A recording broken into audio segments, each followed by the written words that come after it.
What I've seen in my almost 30 years in the financial and retirement planning community is that folks that have defined a budget have come out way far ahead because you know what you need for retirement. How do you plan for retirement if you don't know what you're going to need? So we look at what you like to do today, we fast forward in the future, factor in inflation and cost rises, and then we make sure we have a plan that can help you do what you want to do. Because think about it, what fun is retirement if you're not doing what you want to do?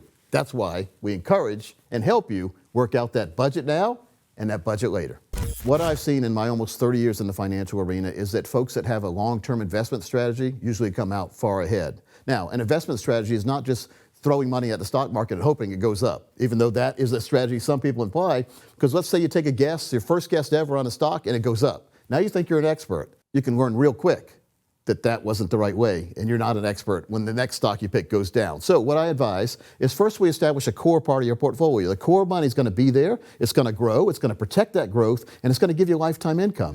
And there's several ancillary advantages to that. One, beyond having that money protected against loss, but number two, when you have that money that's in the market, in our world, our red or risk bucket, you're a little bit less concerned about the fluctuations that you have up and down there because you have that piece that is protected. And lastly, an advantage to that is when we start to make withdrawals in retirement. Sometimes, the plans will work where we can withdraw a little bit more because, when you do a plan, and most times it's 4%, that's the golden rule. Sometimes we can go above that a little bit because that 4% is assuming 100% of that money is at risk.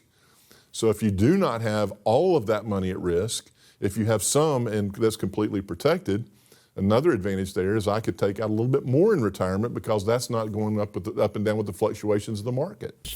Well, you've probably heard me refer to health insurance. I call it wealth insurance because there's no quicker way to lose everything you have in life than not have health insurance, period.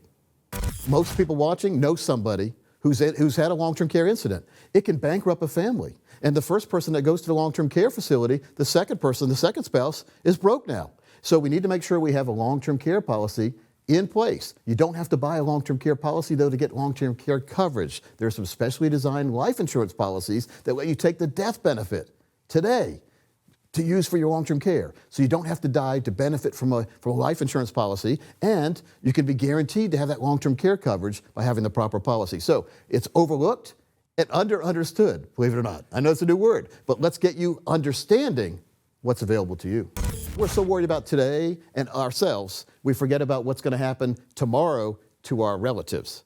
More specifically, our spouses, children we care for, grandchildren, even that. So putting together a proper legacy plan is you talking from your grave to make sure people you wanted to have money have the money they need. Now, we want to structure it the right way. There are ways you can structure a tax-free legacy plan, and that's vitally important.